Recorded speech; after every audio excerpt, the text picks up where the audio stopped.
India ने एक और जिसे कहते हैं टेस्ट किया है और ये बहुत बड़ा टेस्ट है। उन्होंने एक अग्नि 5 बैलिस्टिक मिसाइल जो जिसकी रेंज 5000 किलोमीटर है। 5000 किलोमीटर जो है, अगर इंडिया से आप शुरू करें ना जी, तो आप चाइना भी क्रॉस कर जाते हैं, आप तो जापान के पास चले जाते हैं, इवन वो ऊपर जो है वो रशिया तक चला जाता है। मेरे लिए एक एक लम्हा फिक्रिया आलिया ये है कि चाइना उसको काउंटर करने के लिए कोई ग्रुपिंग क्यों नहीं कर रहा। ऑब्वियसली ये किसके लिए मैसेजिंग है? जब भी कोई मुल्क टेस्ट करता है, न्यूक्लियर टेस्ट करता है, मिसाइल टेस्ट करता है, तो उसका कोई ना कोई टारगेट होता है। ये कहा जा रहा है कि इसका जो टारगेट है वो चाइना है। यही करना था तो दुनिया में जग हसाई की क्या जरूरत थी? दुनिया को गलत मैसेज देने की क्या जरूरत थी? अमित शाह साहब से इतनी थ्रेट लेने की क्या जरूरत थी?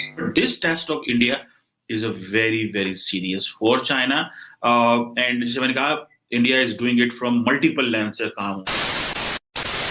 इंडिया ने एक और जिसे कहते हैं टेस्ट किया है और ये बहुत बड़ा टेस्ट है। उन्होंने एक अग्नि 5 बैलिस्टिक मिसाइल जो जिसकी रेंज 5000 किलोमीटर है, और ये एक इंटरकॉन्टिनेंटल बैलिस्टिक मिसाइल है, और ये आप और वो कहते हैं इसकी एक्यूरेसी बहुत हाई है। इंडियन डिफेंस मिनिस्ट्री ने इसको जो है वो टेस्ट किया है, उन्होंने इसके बारे में बताया है मीडिया को।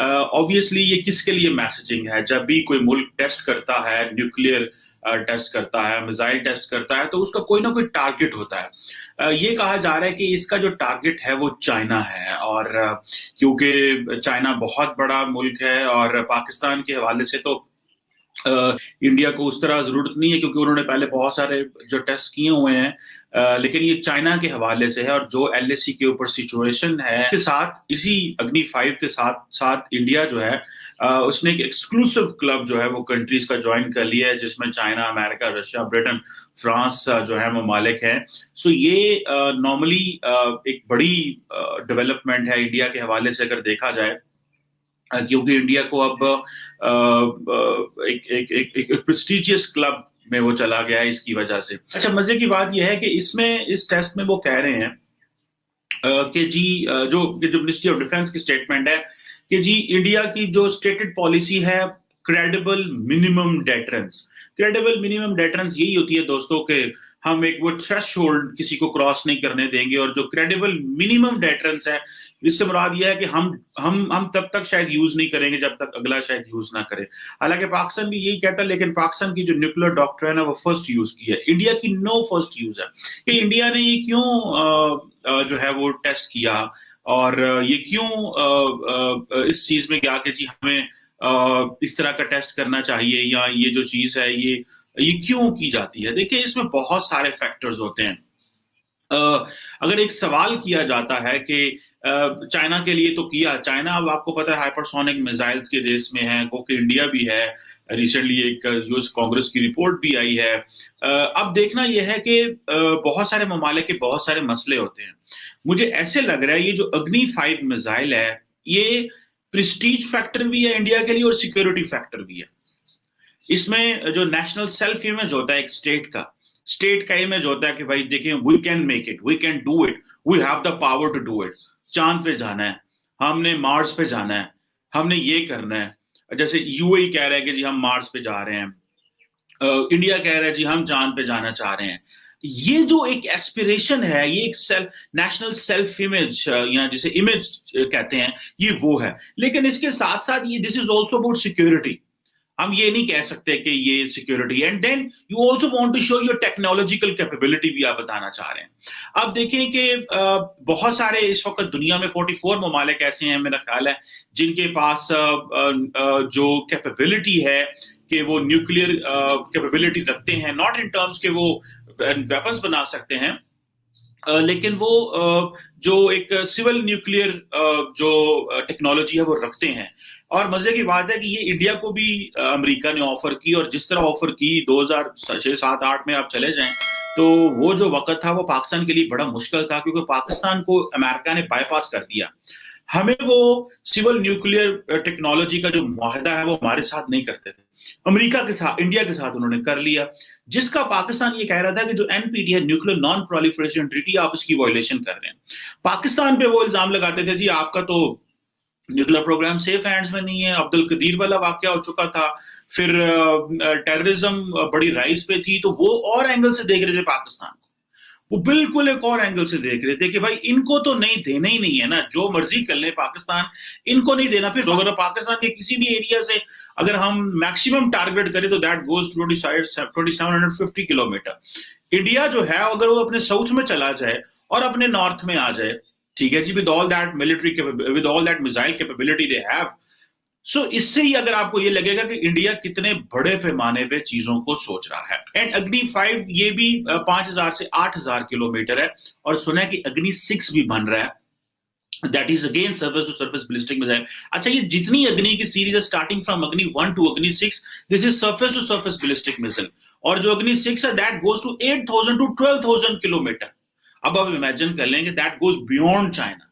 सो इट मींस कि ये जो एक किसी नेशन की वो जो एक स्पिरिट है, they are looking into the, हमें आगे जाना है, वो they are thinking in a different way. अच्छा, उसमें जारी बात है कि स्टार्टिंग आप अगर 10,000 किलोमीटर तक आप जा रहे हैं, 5,000 किलोमीटर जो है अगर इंडिया से आप शुरू करें ना जी, तो आप चाइना भी क्रॉस कर जाते हैं, आप तो जापान के पास चले जाते हैं, इवन वो ऊपर जो है वो रशिया तक चला जाता है इंडिया, ठीक है जी, आर्कटिक ओशन तक चला जाता है इंडिया। और ये जो चीज है ये obviously it's a challenge. 3,000 kilometre तक तो बड़े आराम से चाइना में चले गए, 2,000 भी बॉर्डर लगता है ना जी, तो जल्दी से वो 60 किलोमीटर वाला जो है वो अस्त्रा वो भी जा सकता है इंडिया चाइना के अंदर। लेकिन ये आप देखें अगर 5,000 किलोमीटर वाला है तो it covers all the spectrums, और हम तो बिल्कुल उनकी रेंज में। So technically this is all about China, ये चाइना की बात कर रहे हैं। Pakistan is out of it because जैसे मैंने पहले कहा था आपको कि वो जो मिसाइल बना रहे हैं जो उनके पास ऑलरेडी है, हम तो उनकी रेंज में है।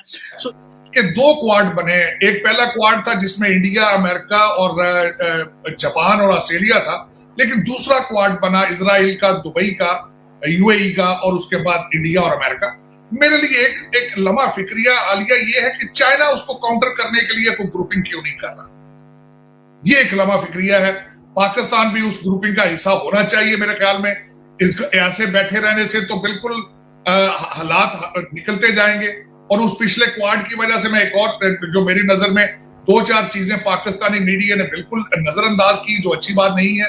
एक तो अमित शाह की जो स्टेटमेंट थी उसको आपने नजरअंदाज किया, दूसरी बैक स्टैबिंग जो है वो यूएई ने की है दुबई जाके कश्मीर में इंफ्रास्ट्रक्चर बिल्ड करने की, इसको भी आपके मीडिया ने बिल्कुल नहीं उठाया। आपके अंदर इस वक्त टीएलपी और डीजीआईएसआई की वजह से मेरा ख्याल में, और महंगाई की वजह से आप जो है वो बिल्कुल ही आपके इंटरनल मैटर्स ठीक हो तो फिर एक्सटर्नल मैटर्स पे तवज्जो जाती है। इंटरनल मैटर्स का तो आप हाल देख लीजिए ना, खैर अल्लाह अल्लाह करके डीजीआईएसआई का जो मामला है वही हुआ, वही जो एक नाम था उसी को अब फाइनल कर लिया गया, और वो 20 जो है 20 तक जनरल फैज रहेंगे, और उसके बाद जो है वो उनकी यही करना था। तो दुनिया में जग हसाई की क्या जरूरत थी, दुनिया को गलत मैसेज देने की क्या जरूरत थी, अमित शाह साहब से इतनी थ्रेट लेने की क्या जरूरत थी।